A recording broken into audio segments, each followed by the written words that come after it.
본문 마가복음 8장 34절 말씀을 초등부 김은수 학생이 봉독하겠습니다.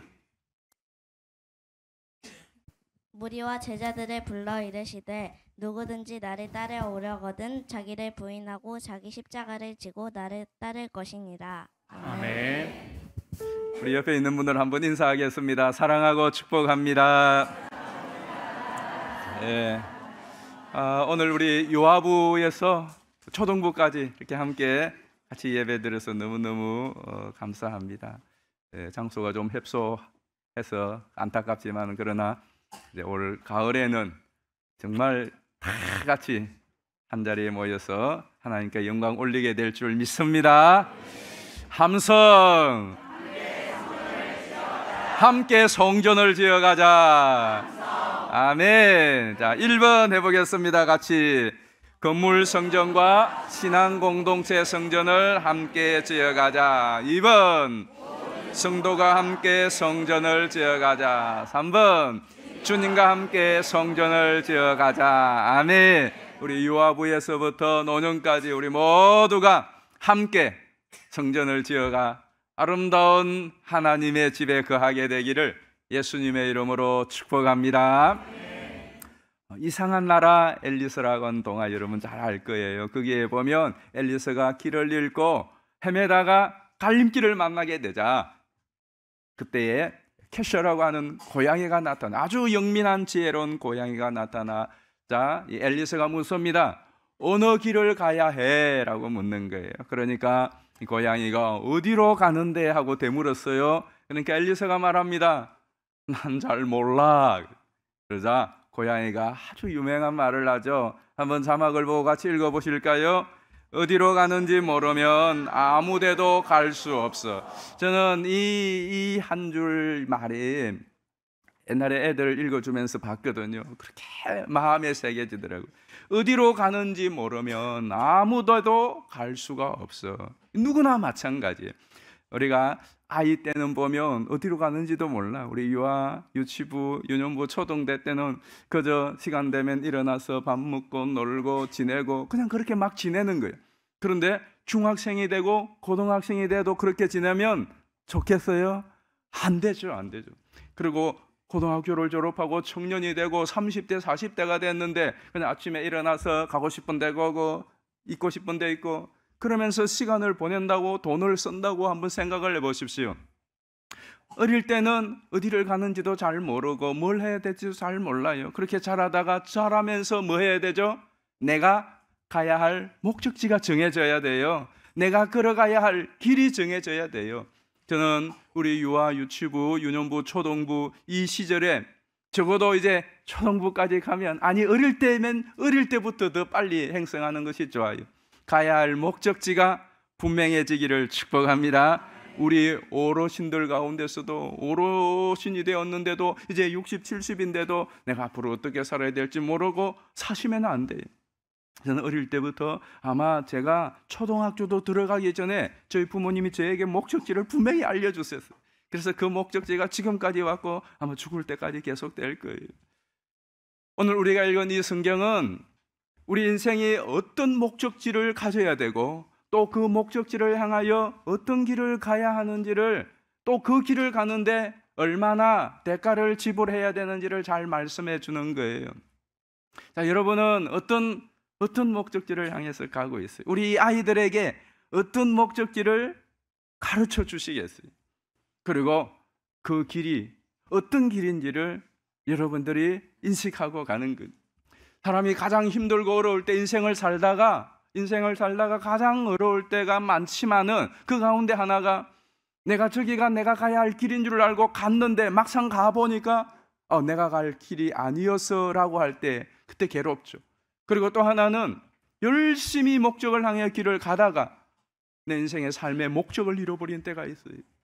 여러 가지 이유 때문에 내 인생의 중요한 목적을 잃어버리고 방황하고 헤맬 때가 있어요. 그때 괴롭습니다.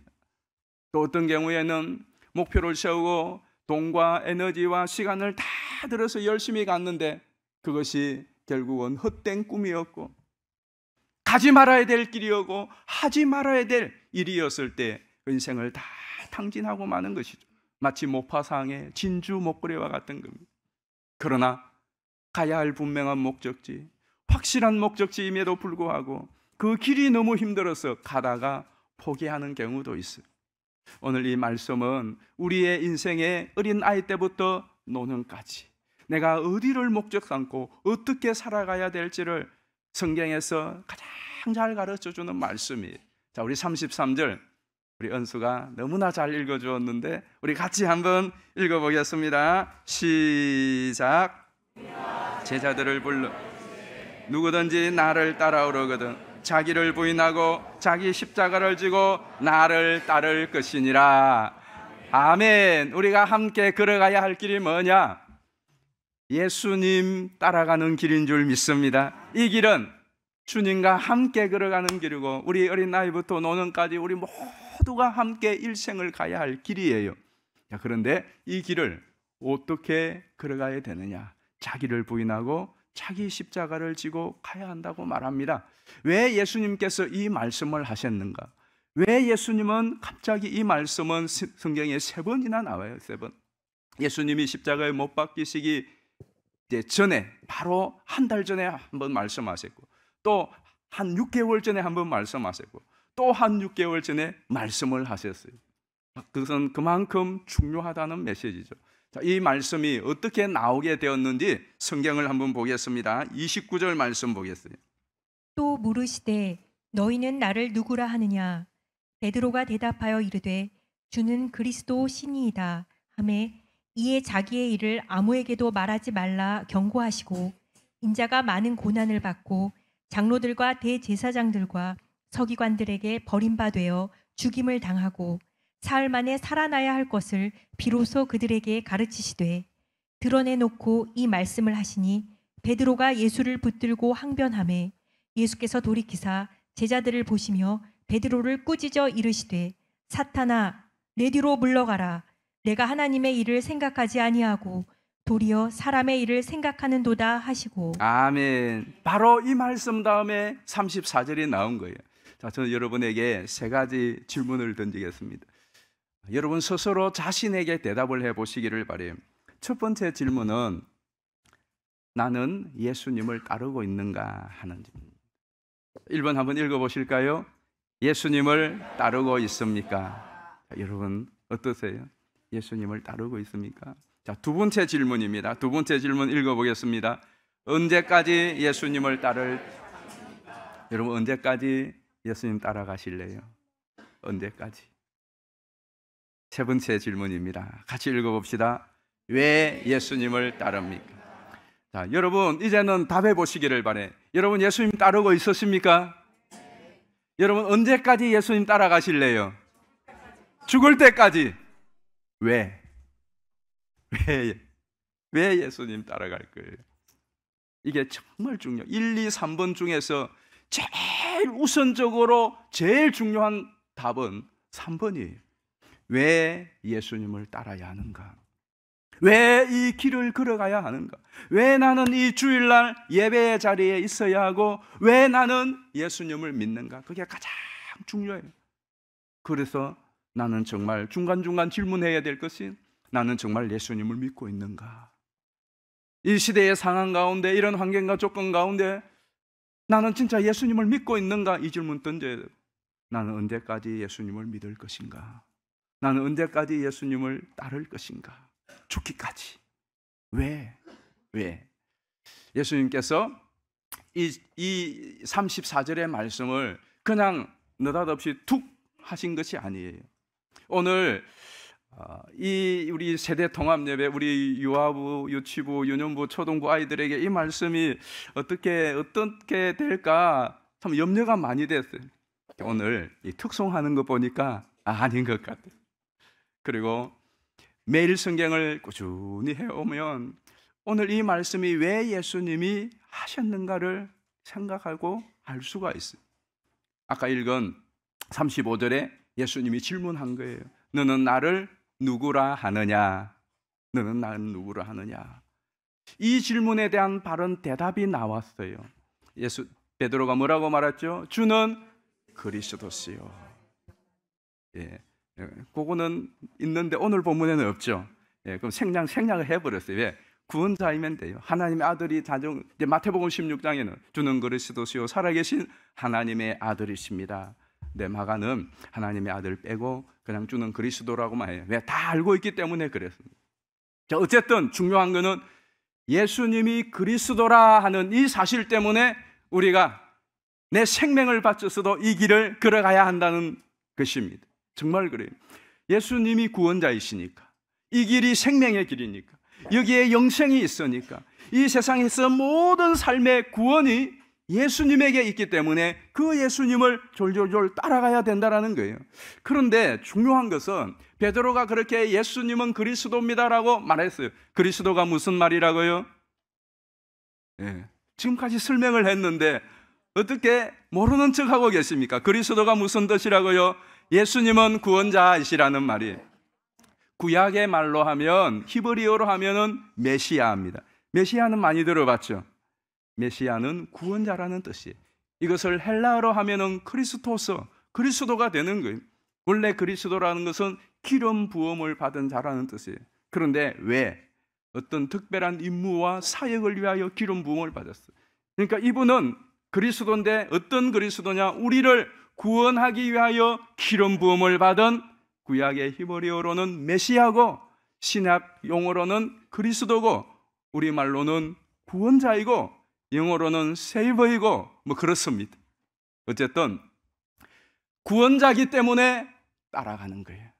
구원의 길이 여기에 있기 때문에 그 길을 가는 거예요. 그런데 문제는 베드로가 그 고백을 뚝 해놓고 그 다음에 예수님께서 옳거니, 그 다음 예수 말씀하시는 거예요. 내가 이제 고난을 받고 3일 만에 죽어 부활할 것이라 그래요. 그러니까 베드로가 발끈한 거죠. 아니 그런 일이 있어요. 왜? 구원자는 그러면 되지 않는다. 아니 구원자가 어떻게 고난을 받고 죽습니까? 그럴 수는 없는 겁니다 라고 이제 예수님을 붙들고 항변을 하자 예수님께서 오늘 이 말씀을 하신 거예요. 누구든지 나를 따라오려거든 자기를 부인하고 자기 십자가를 지고 나를 쫓을 것이니라. 이게 무슨 말이냐면 베드로 너 메시아에 대하여 구원에 대하여 오해하고 있구나 하는 말이에요. 베드로가 생각하는 구원자는, 아니 유대인들 모두가 당시에 생각하고 있었던 구원자는, 메시아는, 그리스도는 이 로마를 무력으로 정복시키고 자기들에게 옛날 전성시대 다윗의 그 왕국을 가져다 줄 자로서 메시아로 생각을 했어요. 그것이 구약의 선지자들도 다윗의 후손을 통하여서 다윗의 나라가 위가 세워질 것이라고 하였으니 그렇게만 생각했는데 그것이 메시아에 대한 오해였어요. 예수님이 오신 것은 그런 구원자가 아니라, 그런 한 나라를 일으키기 위한 구원자가 아니라 하나님의 나라를 일으키기 위한 구원인데, 그거는 무력으로서 얻는 평화가 아니라 자신을 내어주고 자기가 죽음으로 내가 희생함으로 세워지는 그러한 나라라 하는 것을 말씀해 주는 거예요. 자, 그렇다면 오늘 이 말씀은 사실은 예수님 당신에게 하시는 말씀이 먼저는, 자, 예수님 보십시오. 예수님이 나를 따라오려거든 자기를 부인하고 자기 십자가를 지고 나를 쫓아와. 이 말씀은 다른 사람에게 하기 전에 예수님 당신에게 하신 말씀입니다. 왜 예수님을 우리는 그렇게 자기를 부인하고 자기의 십자가를 지고 따라가야 되느냐? 왜? 예수님이 그렇게 하셨어요. 자, 빌립보서 2장 5절 말씀 한번 보십시다. 너희 안에 이 마음을 품으라. 곧 그리스도 예수의 마음이니 그는 근본 하나님의 본체시나 하나님과 동등됨을 취할 것으로 여기지 아니하시고 오히려 자기를 비워 종의 형체를 가지사 사람들과 같이 되셨고 사람의 모양으로 나타나사 자기를 낮추시고 죽기까지 복종하셨으니 곧 십자가에 죽으심이라. 아멘. 자, 예수님 어떻게 하셨죠? 자기를 비우셨어요. 자기를 다 비우셨어요. 그리고 어떻게 했죠? 자기의 십자가를 지셨어요. 그리고 죽었어요. 그것이 예수님이 가신 길이에요. 예수님이 이 땅에 오셔서 이 땅에 사시는 동안 내내 하신 일이 뭐냐? 처음부터 끝까지 자기를 비우신 거예요. 그리고는 결국은 당신이 져야 할 그 십자가를 지시고 죽으셨습니다. 이것이 예수님의 길이란 말이죠. 자, 왜 그렇게 하셨느냐? 왜 예수님이 그렇게 하셨죠? 그게 11절, 12절입니다. 이 부분은 다 같이 읽어봅시다. 시작. 모든 입으로 예수 그리스도를 주라 시인하여 하나님 아버지께 영광을 돌리게 하셨느니라. 그러므로 나의 사랑하는 자들아, 너희가 나 있을 때뿐 아니라 더욱 지금 나 없을 때에도 항상 복종하여 두렵고 떨림으로 너희 구원을 이루리라. 아멘. 이게 무슨 말이냐? 11절은 그렇게 예수님이 구원자가 되셨다는 거죠. 그리스도가 되시고 메시아가 되셨다는 것입니다. 그리고 그 구원과 그 메시아가 구원자가 된 것이 바로 우리의 구원이 되도록 하기 위하여 그랬다는 겁니다. 구원자가 되기 위하여서는 십자가를 지고 자기를 부인하고 십자가를 지는 길을 걸어야 했어요. 그리고 이 구원이 나의 구원이 되고자 하는 사람은 또한 자기를 부인하고 십자가를 질 때에 그 구원이 나의 구원의 실제가 된다 하는 내용의 말씀이에요. 자, 그렇다면 우리가 예수님을 따라가기 위해서는 예수님 닮아야 돼요. 예수님 닮아야 되는데 예수님이 선을 행하고 기적을 행하고 또 예수님께서 자비를 베풀고 하는 이건 닮기가 쉽죠. 본때도 나지 않습니까? 그런데 예수님이 행하신 정말 중요한 본, 자기를 비우는 것, 이건 우리에게 어렵습니다. 그리고 더구나 자기의 십자가를 지는 것, 우리는 십자가 하면 그저 상징으로, 의미로, 교훈으로 많이 생각을 해요. 그러나 예수님 시대에 이 베드로는, 제자들은 십자가를 진다는 것이 뭔가를 너무 잘 압니다. 왜? 그때의 당시에 로마 시대에 십자가형이 실제로 있었습니다. 나무 십자가를 지고, 그다음에 걸어갈 때는 채찍이 가해지고 온갖 조롱과 춤뱉음이 있고, 그 쓰라린 고통 가운데 십자가를 지고 형장까지 가면 그 십자가에 못이 박혀 죽어야 하는 것이 십자가를 지는 거죠. 그러니까 이 이야기를 들을 때에 베드로가 깜짝 놀라지 않겠습니까? 그 십자가를 내가 지고 간다고 있을 수가 없는 일이고 도망을 갈 수밖에 없어요. 실제로 베드로는 예수님이 십자가를 지려고 할 그때에 다 베드로를 비롯해 제자들 전부 도망가 버렸습니다. 나중에 늦게서야 예수님 십자가에 달려 돌아가시기 전에 요한이 헐레벌떡 뛰어왔잖아요. 그런데 예수님께서 그 십자가를 지고 가라고 하는 거예요. 자, 그러면 여러분 이제 한번 생각해 보십시다. 나는 정말로 자기를 부인하는 삶을 살아가고 있는 거예요. 우리 아이들의 엄마, 특별히 우리 40세대 여러분들은 자녀에 대해서도 자신을 부인해야 돼요. 내가 다 컨트롤하려고 하는 거죠. 우리가 자기를 부인한다고 하면 내 욕심, 내 정욕, 세상의 욕심 이런 걸 계속해서 거절하는 것이라고 생각하지만 아니에요. 그건 맞아요. 그런데 또 하나는 뭐냐? 내 의, 내 능력, 나는 할 수 있다, 내가 뭔가 이룰 수 있다라고 하는 생각, 그건 내려놔야 돼요. 만약에 그런 생각이 있으면 십자가 못 지는 거예요. 자, 십자가는 뭘까요, 그러면? 십자가는 죽는 거예요. 고난받다가 죽는 거예요. 그러면은 내가 무엇을 위하여 고난을 받고 죽어야 하는가? 어차피 이 세상을 살아갈 때에 쉽게 살기는 틀렸습니다. 우리 아이들도 마찬가지. 아이고, 여러분의 자녀들, 우리 유아부, 초등부 잘 키워서 이 아이들 고생 안 하고 여러분이 고생 안 시키려고 애를 많이 쓰지만 시국을 보면 고생 안 하고 살기는 틀린 시국입니다. 아마 우리 때보다 우리의 다음 세대들은 훨씬 더 정신적으로, 육적으로, 환경적으로 겪어야 될 스트레스가 훨씬 클 겁니다. 기후 문제로 인하여, 생태계 문제로 인하여, 새로운 질병 문제들로 인하여 그동안 산업개발과 경제개발을 통하여서 이루어놓은 이 모든 잔해들의 피해를 우리의 어린 아들, 딸들, 손자, 손녀들이 고스란히 해를 끼치고 입고 살아가야 될 그러한 지경이에요.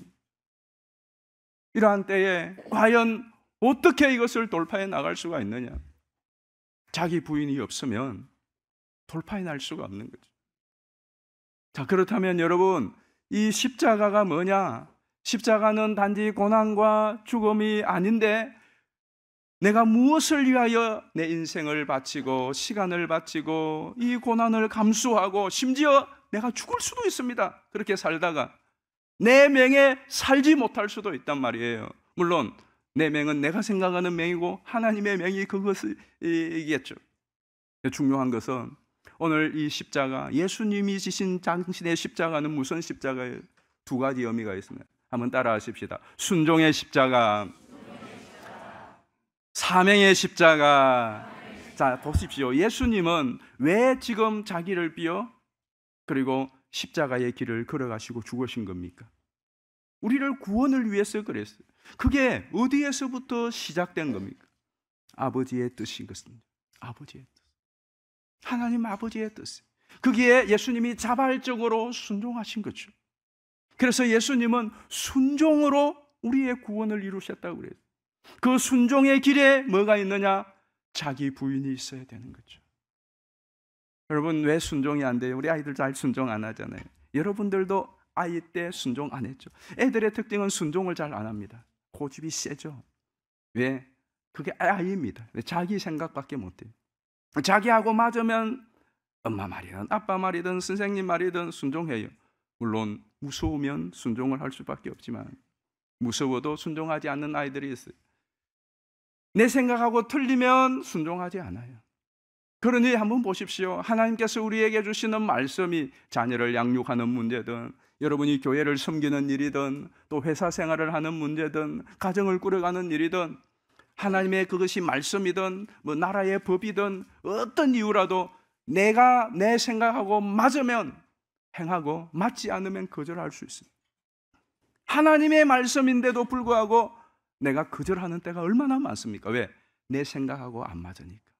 그러니 자기를 부인하지 아니하면, 자기를 거절하지 아니하면, 자기와 분리를 시키지 아니하면 이 길은 걸어갈 수가 없어요. 순종은 도무지 불가능합니다.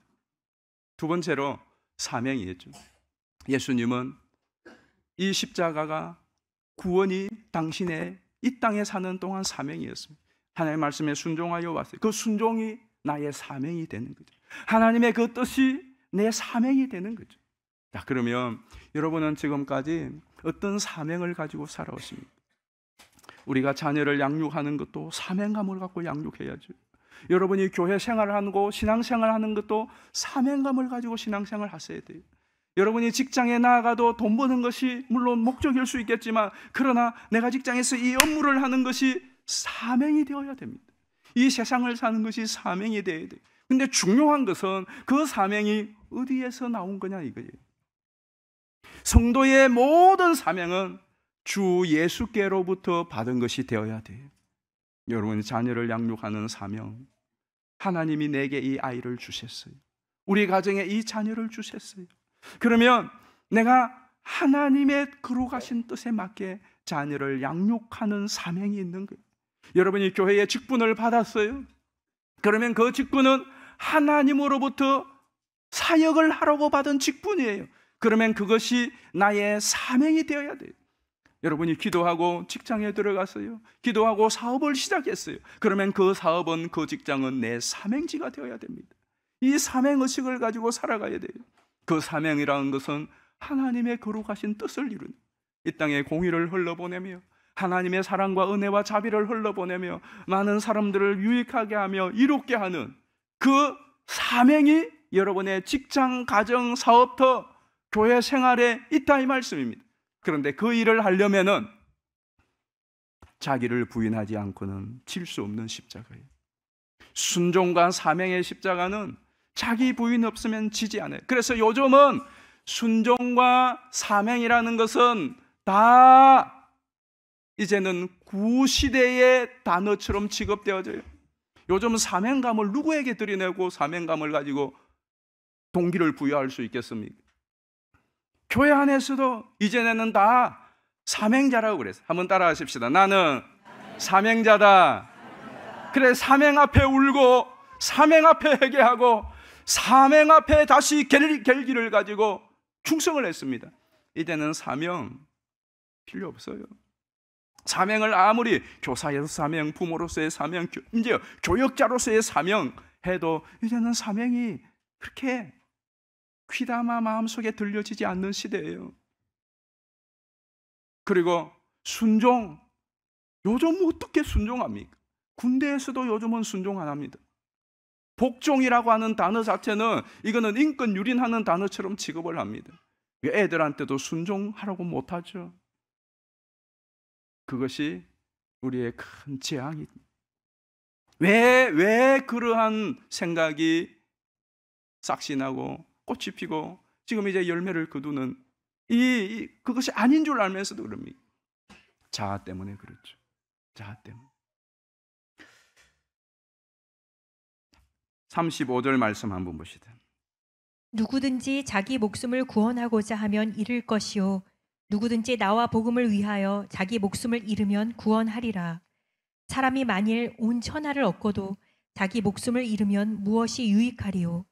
누구든지 이 음란하고 죄 많은 세대에서 나와 내 말을 부끄러워하면 인자도 아버지의 영광으로 거룩한 천사들과 함께 올 때에 그 사람을 부끄러워하리라. 아멘. 자기를 부인하고 자기 십자가를 지고 예수님을 따르는 길에 결국이 이렇다는 거예요. 저는 이 35절 같이 한번 읽어보실까요? 누구든지 자기 목숨을 구원하고자 하면 잃을 것이요 누구든지 나와 복음을 위하여 자기 목숨을 잃으면 구원하리라. 아멘. 사람이 만일 온 천하를 얻고도 자기 목숨을 잃으면 무엇이 유익하리요. 누구든지 음란하고 죄 많은 세대에서 나와 내 말을 부끄러워하면 인자도 아버지의 영광으로 거룩한 천사들과 함께 올 그때에 여러분들을 부끄러워할 것이라고 했어요. 여기가 우리의 마지막 종착지예요. 저는 이 35절을 읽으면은 정말 그래요. 나도 모르게 자꾸 이순신 장군이 생각나요. 13척의 전함을 가지고 명랑해전의 대승리를 거둘 때에 바로 전투가 시작되기 그 하루 전날 이순신 장군이 장수들을 모아놓고 이렇게 외치지 않습니까? 반드시 죽고자 하면 살 것이요 반드시 살고자 하면 죽을 것이라. 한 사람이 1000명의 군사를 두렵게 할 수가 있다. 바로 이 말이 오늘 우리를 위한 말이 아니더냐. 그 말에 그들이 힘을 얻고 13척의 군인으로 왜군을 무찌른 대명랑해전의 승리가 바로 여기서 나온 거 아닙니까? 바로 예수님이 그 말씀 하시는 거죠. 사실 이건 이순신 장군이 한 말이 아니고 오자병법에 나온 말이 인용을 한 거죠. 근데 그 오자병법의 이야기는 또 이게 어떻게 예수님의 말씀하고 그렇게 이 옥이라고 하는 사람은 76번을 전투를 붙었는데 12번 비고 64번을 이긴 아주 전쟁의 신철구물한 승리의 귀재라고. 그 방법이 뭐냐? 반드시 죽고자 하면 살 것이고 반드시 살고자 하면 죽는다. 이 정신 가지고 전쟁했으니까 승리를 했다는 거예요. 예수님께서 말씀하시는 거예요. 우리가 죽고자 하면 살 것이요 살고자 하면 죽을 것이다 라고 말씀하시는 거예요. 주님을 위하여 이 십자가의 길에 이 생명의 길에 의의 길에 영생의 길을 가는데 자기를 부인하고 자기 십자가를 지고 가는 자는 반드시 생명을 얻으리라, 구원을 얻으리라, 영광을 얻으리라. 인자가 올 때에 내가 반드시 피하지 않는 그들, 이 길을 걸어간 그들을 부끄러워하지 아니하고 나와 함께 영광을 얻으리라 말씀하고 있습니다. 우리가 함께 이 길을 걸어가야 할 이유가 여기에 있습니다. 파스칼이 지은 팡세에 보면 이런 이야기가 나와요. 내기라고 하는 글이 나오는데 어떤 내기를 하느냐 하면 나는 신이 있다고 하는 쪽에 내기를 건다면, 하나님이 계시다는 쪽에 내기를 건다면 나는 신을 믿고 희망이 있는 알찬 인생을 보낼 수 있으리라. 두 번째로 신이 있는 쪽을 믿고 살았다가 신이 없다고 할지라도 나중에 결국 알아보니까 내 인생의 마지막 날에 천국도 없고 하나님도 없다고 할지라도 나는 아무것도 잃는 것이 없다. 오히려 나는 결실이 있는 일생을 보낼 수 있는 것이다 라고 말했어요.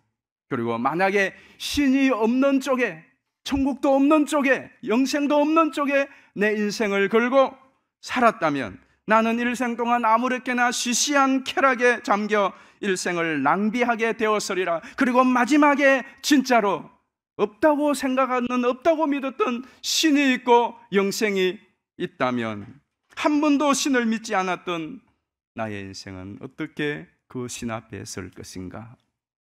그런 이야기가 있어요. 여러분은 어떻습니까? 여러분 무엇을 생명처럼 지키며 살아가고 있습니까? 여러분은 무엇에 인생을 걸고 어디를 향하여 지금까지 달려가고 있습니까? 이 세상에 잠시 있다가 없어질 천박한 세상의 것들에 인생을 쏟고 힘을 쏟고 에너지를 쏟고 시간을 다 바치면서도 정말 영원한 생명과 영생의 그 가치, 영광스러운 주님 앞에 설 그때를 바라보며 그 주님의 나라를 위하여서는 여러분이 얼마나 자기를 부인하고 자기의 십자가를 지고 걸어가고 있습니까? 우리가 정말 다 함께 주님과 함께 우리 어린아이부터 노년까지 잠시 있다가 없어질 싱그리와 같은 그 목적을 위하여 살아가는 것이 아니라 영원한 영생, 영원한 영광, 영원한 승리를 위하여 저와 여러분 모두가 함께 자기를 부인하고 십자가의 길을 걸어갈 수 있기를 주의 이름으로 축복합니다. 이 시간은 우리 주일학교 영상을 보도록 하겠습니다.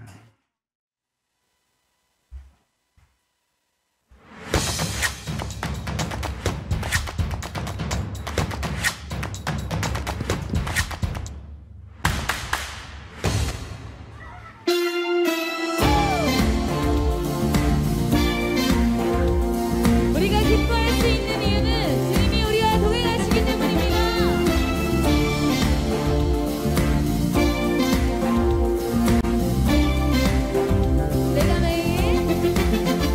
내가 매일 기쁘게 순례의 길 행함은 주의 팔이 나를 안보함이요 내가 주의 큰 복을 받는 참된 비결은 주의 영이 함께함이라 나와 동행하시고 모든 염려하시니 나는 숲의 새와 같이 기쁘다 내가 기쁜 마음으로 주의 뜻을 행하는 주의 영이 함께함이라 성령이 계시네 할렐루야 함께하시네 좁은 길을 걸으며 밤낮 기뻐하는 것 주의 영이 함께함이라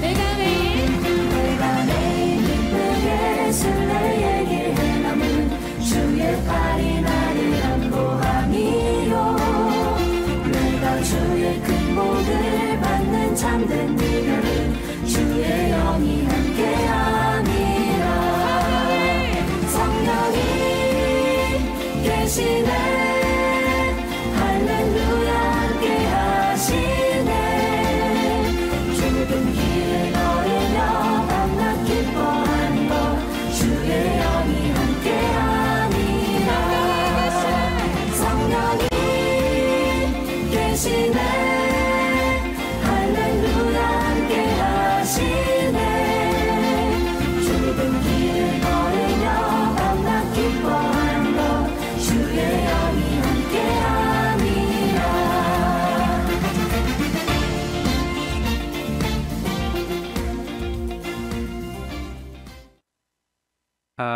우리 중고등부는 일부에 같이 들었는데 이 시간 우리 자녀들 한번 축복하는 시간을 가질 텐데 우리 자리에 다 일어나겠습니다. 다 일어나서 우리 유아, 유치부, 유년부, 초등부 우리 자녀들을 축복하며 우리 함께 찬양하고 또 기도하도록 하겠습니다. 축복합니다. 축복합니다. 우리 자녀들을 축복하겠습니다. 축복합니다. 축복합니다. 주님의 이름으로 축복합니다. 축복합니다. 주님의 사랑으로 주님의 사랑으로 이곳에 모인 주의 거룩한 자녀에게 주님의 기쁨과 주님의 사랑이 충만하게 충만하게 우리 옆에 넘치기를 있는 우리 아이들 축복합니다. God bless you. God bless you. 축복합니다. 축복합니다. 주님의 사랑으로. 축복합니다. 우리 같이 그 전체로 기도하는데요. 우리 주일학교를 위하여 기도해 주시고, 또 여러분 이 자리에 함께 있지 않지만 또 떨어져 있는 우리의 자녀들을 위하여서 한번 축복하며 이 시간 기도하는데, 우리만 이 진리의 길, 생명의 길, 의의 길, 영광의 길을 걸어가는 것이 아니라 이 아이들과 함께 온 세대가 함께 손맞잡고 이 복된 길을 걸어갈 수 있도록 우리 이 시간에 우리 주일학교를 축복하며 우리의 자녀들을 축복하며 주여 한번 부르고 기도합니다.